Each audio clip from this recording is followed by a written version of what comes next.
के चरण में शीश नमन करता हूँ। अभी हमारे बुजुर्ग शिक्षक सेवानिवृत्त हरि बाबू सहित यहाँ उपस्थित हम अपने बड़े भाइयों और बुजुर्गों के चरण में शीश नमन करते हैं। एक शिक्षक, गंभीर शिक्षक नेता, संघर्ष के कई आयाम जुड़े होंगे और आप इनको याद कर रहे हैं। तीसरी पुण्यतिथि जैसा कि मुझे मालूम है। मैं विगत दिनों 2 दिन पूर्व यहाँ किशनपुर प्रखंड के मुद्रा में थे। हमको ये नहीं कहा गया कि यहाँ श्रद्धांजलि सभा करेंगे या कुछ करेंगे, पुण्यतिथि है, ऐसा नहीं। हमको कहा गया कि वहाँ आना है, मेरा ननिहाल है और मेरे नाना जी का मतलब इंतकाल हो गया। इस तरह की बातें आई। तुमको लगा कहेंगे फूल माला चढ़ाएंगे, 5 मिनट में चले जाएंगे। तो हमको क्या पता था कितने लोग यहाँ रहेंगे, तो थोड़ा और समय लेके आते। हमको 5 बजे ही आना था, 5 से 6 के बीच में, और हमको लगता है पूरे 2 घंटा हम लेट से आए, इसलिए क्षमा चाहता हूँ। खैर, जिन शिक्षकों ने शिक्षा के संबंध में, फिर शिक्षकों के मान सम्मान के संबंध में कुछ बातें कही, तो मैं उम्मीद करता हूँ कि एक शिक्षक पुत्र के हैसियत से कभी यह न सोचा जाएगा कि हमसे कभी शिक्षकों के सम्मान में कोई कमी हुई है या होगी। हर तरह के लोग होते हैं। अभी किसी शिक्षक के ही प्रयास से या शिक्षकों के प्रयास से भारत शायद पहला देश बना है चंद्रमा के दक्षिणी ध्रुव पर अपना अभियान शुरू किया है। चंद्रयान मिशन का अभियान सफल हुआ, तीसरा चंद्रयान मिशन। तो उसी समय मेरा ट्वीट आप लोग देखे होंगे। मैंने अपनी आत्मा से निकली हुई आवाज़ को समाज के संदेश में भेजने का प्रयास किया कि कोई शिक्षक हजारों बार वर्कस का संचालन किए थे, तब जाकर के भारत आज अपने भारत का चंद्रयान मिशन अपनी कक्षा पूरा कर रहा है। ये बात सही है। कोई शिक्षक की बड़प्पन है, इसको कोई बड़प्पन समझना चाहिए। ये समर्पण है शिक्षकों का। ये बात जरूर है। आप लोग भी अपने हृदय पर हाथ धरकर बात करिए कि भाई कालांतर में हमने अपनी प्रतिष्ठा खोई है। अभी बुचन बाबू संचालन अच्छा कर रहे थे। हमारे शिक्षक नेता ने कहा, गुरु गोविंद दो खरे, काको लागू पाऊँ, बलिहारी गुरु आपनो, यही गोविंद दियो बताए। मतलब ये है कि ईश्वर ने शिक्षकों का मान जब खुद से ऊपर रखा है तो समाज में सबसे ऊपर हुए, और खुद ईश्वर से ऊपर हुए तो आप समझ लीजिए कि पुरुषों में जो उत्तम होता है उसी को मर्यादा पुरुषोत्तम कहते हैं। तो मर्यादा पुरुषोत्तम, पुरुषों में उत्तम लोग को कहा जाता है। ईश्वर ने अपने से ऊपर आपको कर दिया, तो अपनी प्रतिष्ठा क्यों आपकी गिर रही है, इस पर भी गंभीर चिंतन करते हैं। आखिर क्या कारण है, क्या मामला है? अभी आपसे बोलते हुए मतलब हृदय कंपित है, चिंतित हैं। यह भारत भूमि ज्ञान के क्षेत्र में, दुनिया में अगर ज्ञान की भूमि कही गई है भारत की भूमि को, तो निश्चित तौर पर इसमें बिहार से ही ज्ञान की भूमि का रास्ता गुजरती है। अब ज्ञान की भूमि भारत दुनिया में कही जाती है, तो मैं उम्मीद करता हूं कि अगर मगध के नालंदा और जहां भगवान बुद्ध को ज्ञान प्राप्त हुआ, बोध गया का क्षेत्र नहीं होता, तो भारत भूमि को ज्ञान की भूमि नहीं कही जाती। तो ज्ञान की भूमि कहलाने का गौरव अगर भारत को है, तो उसके रास्ते बिहार से गुजरते। गणित की भूमि कहलाने का अगर भारत को गौरव है, तो उसके भी रास्ते मगध और बिहार से गुजरते हैं। आर्यभट्ट नहीं होते, दुनिया को शून्य का ज्ञान नहीं देते, तो गणित का बोध भी दुनिया को नहीं होता। तो ज्ञान के क्षेत्र में 2 उपलब्धि हो गई है। अहिंसा की भूमि भारत को कही जाती है। जितने बड़े बड़े नेता हैं, 56 इंची वाले कि 6 इंची वाले में नहीं, आपके विचार पर छोड़ता हूँ। लेकिन जितना बड़े बड़े नेता हैं, चिंतक हैं, जब दुनिया के देशों में जाते हैं तो कहते हैं मैं बुद्ध की धरती से आया। आप बुद्ध के विचार पर रोज जो पैखाना करता हो उसको तो यह बोलने का हक नहीं। मेरा यह कहना है कि मतलब बुद्ध के विचारों का जो तिरस्कार करता हो उन पर यह बोलने का हक नहीं है। बुद्ध तो अहिंसा मतलब अब उसके आगे कुछ होता नहीं। जीव जंतु का हिंसा से लेकर के पशु हिंसा से लेकर के मानव हिंसा तक के खिलाफ जो विचार करता हो, और जो उसके वाहक होते हो, नफरत फैलाने वाले लोग होते हैं, वो भी कहते हो कि हम बुद्ध की धरती से आए हैं, तो कम से कम अगर कहीं परमात्मा है तो उन लोगों को इसकी इजाजत नहीं मिली। तो अहिंसा की भूमि अगर भारत को कही गई है तो उसकी भी जननी यही बिहार है, यही बोध गया है, यही मगध है। और आप समझिए कि गणतंत्र की भूमि दुनिया में भारत को कही जाती है, उसकी भी जननी यही बिहार है, यही लिच्छवी है, यही वैशाली है, सबको पता। अद्भुत है, कोई चीज है जो भारत भूमि के किसी के गौरव का कारण बिहार के बाद भी कोई जगह बनता है। ऐसे हर राज्य है, हमारे भारतवंशी हैं, सबका योगदान है फिरंगियों को खदेड़ने में, लेकिन आखिर कुछ बात तो रही होगी ना।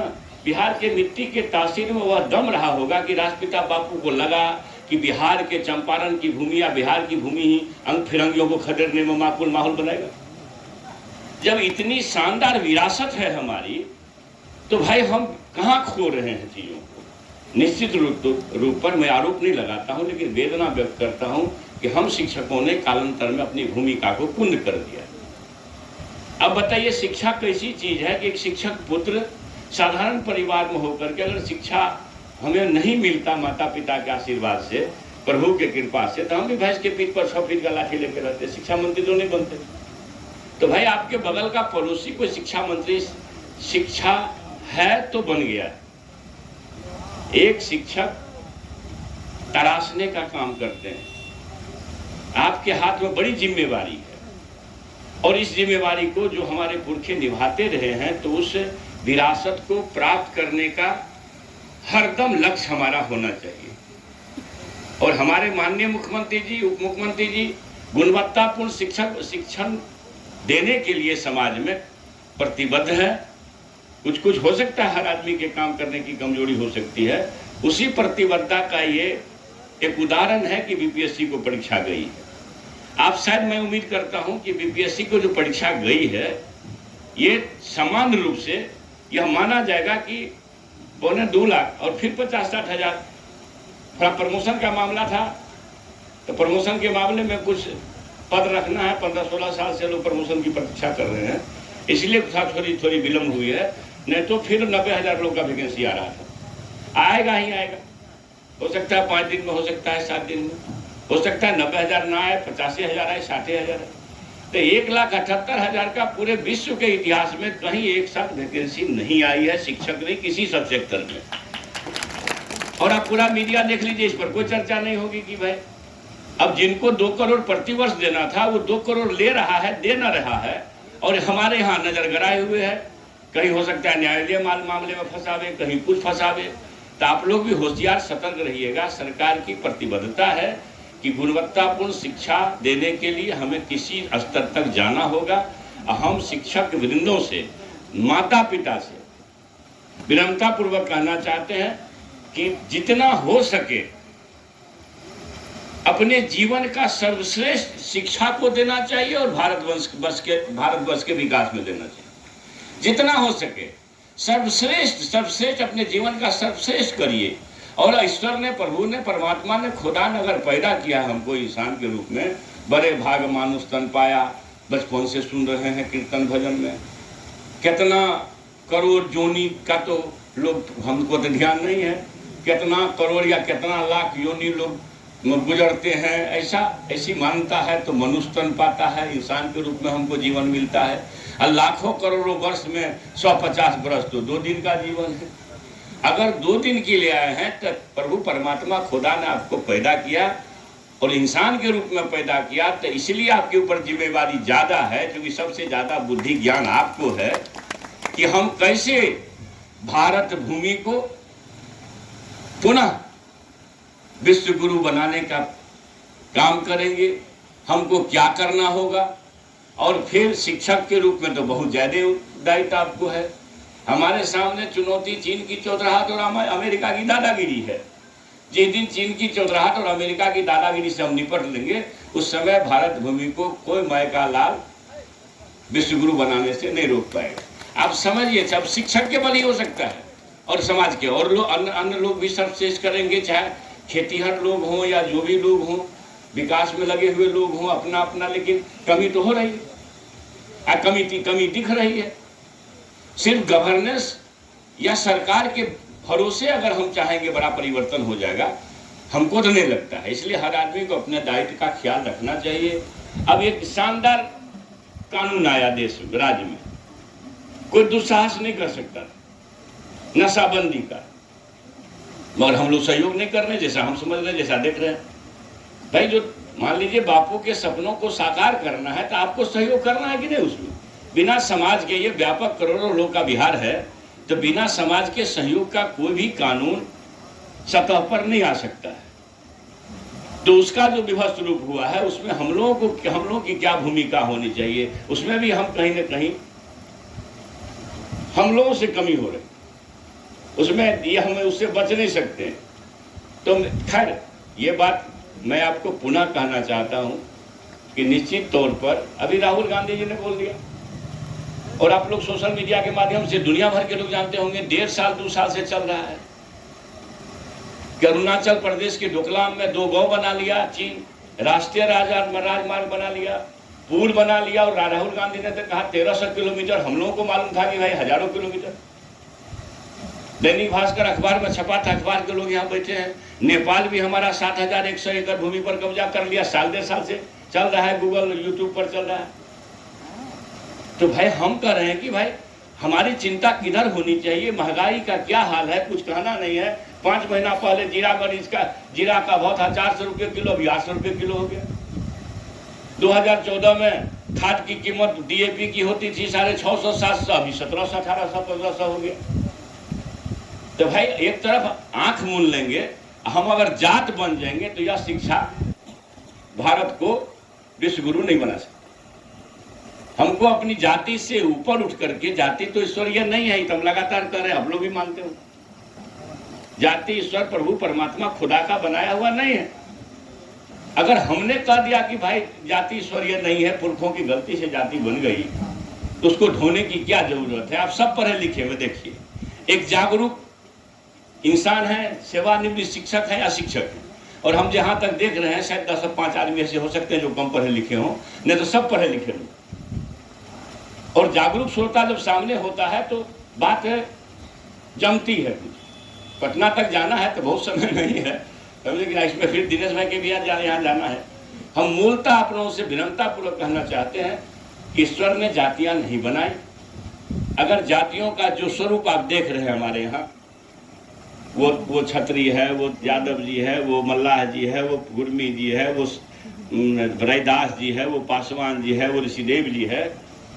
अगर जाति का यह भी 6743 जातियां, 6743 जातियां हैं, तो 6743 दीवार खड़ी है बीच में। हम जाति लेते हैं, नफरत का भाव आ जाता है। मगर मैं यकीन के साथ कहना चाहता हूं कि मेरे अंदर से जाति का भाव सन 1978 में निकल गया, और तब से मैं देखा नहीं कि कौन राय ऋषिदेव है, कौन मेहतर मलिक है। सबके काका बाबू को चरण छूते रहा हूँ, तो आप लोगों के आशीर्वाद से अभी दोबारा मंत्री बना हूँ। हमको तो भगवान जी ने हमारे तिरस्कार कर दी, और हम क्यों, हमारी बात छोड़िए। जब प्रभु श्री राम जी सबरी के जूठ में खाए, तो उससे ज्यादा गणित हम लोग तो नहीं। अब सबरी के बेटा अगर मंदिर में न जा सके तो दुखद बात है। राष्ट्रपति और मुख्यमंत्री तक को जाने पर रोक दिया जाता है या गंगा जल से धो दिया जाता है। अब ये चर्चा होगी तो भाई देखिए ये सत्य है कि नहीं, आज के तारीख में भी यह सत्य है। तो मेरा ये कहना है, भगवान कृष्ण जी सुपथ भगत के यहाँ खा लिए, तो भगवान कृष्ण हम लोगों से ज्यादा जरूर, उनसे ज्यादा गणित हम लोग ने है। उसको छोड़िए, बाबा धर्मराज के सेवा तो आप करते हैं। वो हरिया डोम, उदय 100 अंदुमाइल, ज्योति पासवान, मीरा साहब मुस्लिम देवता का पूजा आपके घर में करा दिए। अब मुसलमान मीरा साहब की पूजा इस श्रद्धा से होती है कि कोई भी भगत भगत का अंत उसको सुसार कहते हैं, बिना मीरान गाए हुए, मीरा साहब को खुश किए हुए, स्तुति किए हुए वो भगत का अंत भी नहीं होता। जिस धरती पर अब समझिए उस समय क्या स्थिति रही होगी कि बाबा धर्मराज एक मर्यादा पुरुषोत्तम के रूप में आए और सब जाति व्यवस्था को खत्म करते हुए एक संदेश देके चले गए। हम लोग पकड़े हुए हैं पांव को, न हम छोड़वे नहीं करेंगे। हम जो बोले तो उसको मोहन भागवत जी 2 बार बोल दी, तो मोहन भागवत के जी काटने पर तो 10 रुपया लोग ने रखा कि शेखर के जी पर 10 करोड़ की कीमत हो गया। आप विचार करिएगा यहाँ क्या काम है भाई। मोहन भागवत आप बताइए, मोहन भागवत जी 2 बार बोले हैं कि नहीं? हमने तो कहा पुरखों की गलती से जातियां बनी, हमने पंडितों पर आरोप लगा दिया। मोहन भागवत जी पंडित होते हुए भी पंडितों पर आरोप लगा दिया। तो मोहन भागवत जी चूंकि बड़े आदमी हैं तो उसके जी काटने का फतवा नहीं होता। चंद्रशेखर एक राज्य का शिक्षा मंत्री है और इस व्यवस्था का पिछड़ी जाति शूद्र जाति का है, तो भाई हमारे जी काटने का तो 10 करोड़ आप लोग जानते हैं, जानते कि नहीं 10 करोड़ है। आप समझिए, विचार करिएगा 10 करोड़ क्यों। तो मतलब कोई सत्य ना जाए आज के तारीख में कि सत्य समाज में नहीं जाए, यह चिंताजनक है, दुखद है। जो ईश्वर ने संदेश दिया प्रभु परमात्मा ने कि देखो छूत अछूत कुछ नहीं है। भगवान राम जी, मेरी समझ है, मैं शिक्षक हूं, कि जाति व्यवस्था से कुपित थे। वो समझे होंगे कि भाई हम अगर खा लेंगे तो दुनिया खाने लगेगी, मगर भगवान जी को लोग अकेले छोड़ दिया। उनका आचरण करता नहीं है, उसका कर्म करता नहीं है, खाली धूप बत्ती तो दिखाते हैं। तो धूप बत्ती दिखाने से भगवान जी खुश होंगे? नहीं। हमको भगवान जी राम जी सपना दिए, हमको बोले देखो चंद्रशेखर हमको लोग बेच रहा है बाजार में, तो बाजार से बिकने से हमको बचा लो। इसलिए हम कभी कभी बीच बीच में एक सत्र को लाते हैं साहब। मैं सही बात बोलते भाई, राम जी का संदेश है कि मनुवाद द्वारा बनाएगा छूत सबरी के जूठे बैर खाए, वो समाज बना लीजिए। फिर भारत को कोई मायका लाल ने रोक सकता है अमेरिका पछाड़ने में कामयाब होगा। मैंने खाली राम जी का वह देश तो बना दीजिए जो राम जी चाहते थे। सब जाति भला धर्म बेकार है, पुरखों की गलती से हो गई। अब बाबा धर्मराज को तो ज्यादा दिन नहीं हुआ, केरली वन का कहानी तो मुश्किल से 200-300 वर्ष हुआ हो। सब लोग जानते हैं कोसी सीमांचल में ही भगवान जी चलते हैं धर्मराज जी। धर्मराज जी से बड़ा दर्शन है कुछ क्या? हरिया डोम तक को बेचारा वहां जाकर के पंगत लगाए। तो हम धर्मराज को धूपबत्ती दिखाते हैं, भगवान कृष्ण जी को धूपबत्ती दिखाते हैं, भगवान राम जी को धूपबत्ती दिखाते हैं, और फिर उनका किया हुआ नहीं करते हैं। इसलिए भगवान जी कुपित होते हैं, आपको समय पर बरखा नहीं मिलता। भगवान जी कहे कि देखो ये तो हमको ही ठग रहा है, हमको ही बाजार में बेच रहा है। तो जरा अगर बाजारू लोगों से हमको बचा लो तो बड़ा कल्याण होगा धरती का। तो हम कोशिश में लगे हुए हैं, पता नहीं वो कोशिश में कामयाब होंगे कि नहीं होंगे, ये तो समाज के विचार पर छोड़ता हूँ। मगर एक बात कहता हूँ पुनः, एक वेदना के साथ कि शिक्षा ही जीवन, समाज, राज्य और देश के अंधकार को दूर कर सकता है। शिक्षा ही ऐसी चीज है जो दुनिया में एक अलग पहचान भारत को दिला सकती है। इसलिए ज्ञान की भूमि भारत, जो हमारे पुरखों का, महान पुरखों की भूमि रही है, इस भूमि को अपनी विरासत को प्राप्त करने में सर्वश्रेष्ठ योगदान दीजिए। और शिक्षक पर बड़ी जिम्मेवारी है। और रहा आपके सम्मान की बात, आपको पता है कि चंद्रशेखर से कभी आप अपमानित होने वाले नहीं हैं। कोई सिरफिरे लोग आएंगे, कुछ कह के जाएंगे, उसका ख्याल भी नहीं करिएगा। वो सरकार का कोई संदेश भी नहीं होता है। सरकार का संदेश माननीय मुख्यमंत्री जी या विभाग के शिक्षा मंत्री के माध्यम से जाता है। अब कुछ अलग अलग तरह के लोग आप लोगों में भी होते होंगे, कुछ कह देते होंगे, तो उस पर ना जाइए। सरकार आपकी सरकार है, हर समय आपके सम्मान और मान, और आप तो शिक्षक हैं, समाज के दीपक हैं, और हमारे पौर को, भविष्य को खड़ा करने में सबसे बड़ा योगदान आपको है। भारत भूमि को ताकतवर बनाने में आप आज सो जाइएगा तो कल से भारत और भिखारी हो जाए। जो भी है आपके कंधे पर ज्यादा जिम्मेवारी है। मैं पुनः अपनी बात कहते हुए कि भगवान जी का कर्म करिए, खाली धूप बत्ती मत दिखाइए। खाली धूप बत्ती दिखाइएगा तो भगवान जी नाराज होंगे। अब दिक्कत ये है कि सरस्वती माता का खूब पूजा करते हैं कि बिना पढ़ले हमारा बेटा हाकिम हो जाए, ऐसा होगा क्या? मगर हम करते तो वही है, धूपबत्ती दिखाएंगे मगर डिस्को दिखाएंगे, मोबाइल में भर दिन लगाएंगे बच्चे को, मोबाइल में भर दिन लगाइएगा तो बच्चा क्या पढ़ेगा, समझ लीजिए। तो मतलब एक बच्ची अभी सेकेंड टॉप या टॉप की ना, कोई बोली हम 3 साल तक स्मार्टफोन देखा नहीं। तो आप गार्जियन हैं सब लोग, जैसे ही लोग खड़ा होता है बच्चा मोबाइल के लिए रोता है, आप दे देते हैं। आपके जेबी में ताकत नहीं भी रहती है तब भी दे देते हैं। इसलिए ठीक है, सबका एक समय होता है जब बच्चा अच्छी से पढ़ लिख ले, और समय आवेगा उसको तो लैपटॉप देता है लोग आजकल, मोबाइल देने की क्या जरूरत है। जब समय आएगा, सरकार का की भी चिंता है, और उस तरह से हम अपने समाज के संस्कार को बचाने का प्रयास करें। और फिर से कहना चाहता हूं, शिक्षकों, भारतवंशियों, अगर सबकी जिम्मेवारी है सर्वश्रेष्ठ करके भारत को ताकतवर बनाने का, तो अव्वल जिम्मेवारी सबसे ज्यादा गुरुजी का है। और गुरुओं के चरण वंदना में कितनी बातें हमारे पुरखों ने की है, और सबसे बड़े तो गोविंद कह दिए, तो उसके बाद कुछ बचा नहीं, कुछ बचा। एक जगह पढ़ रहे थे, सात समद की मसी करूं, लेखनी सब बन रहा है, अधात धरती सब कागज करूं, गुरु गुण लिखा न जाए। तो जिस गुरु के सम्मान में लिखनी खत्म हो सकती है, वो गरीब गुरु अगर अपनी भूमिका भूल जाएंगे तो भारत का सत्यानाश हो जाएगा। इसलिए भारत को बचाने के लिए, रामपुर को बचाने के लिए, बिहार को बचाने के लिए, हे गुरुजनों, अपने को ईश्वर से ऊपर समझते हुए आप सर्वश्रेष्ठ देने का प्रयास करिए। इन्हीं शब्दों के साथ अपनी बात समाप्त करता हूं। फिर पुनः लक्ष्मी बाबू के चरण में शीश नमन करता हूं।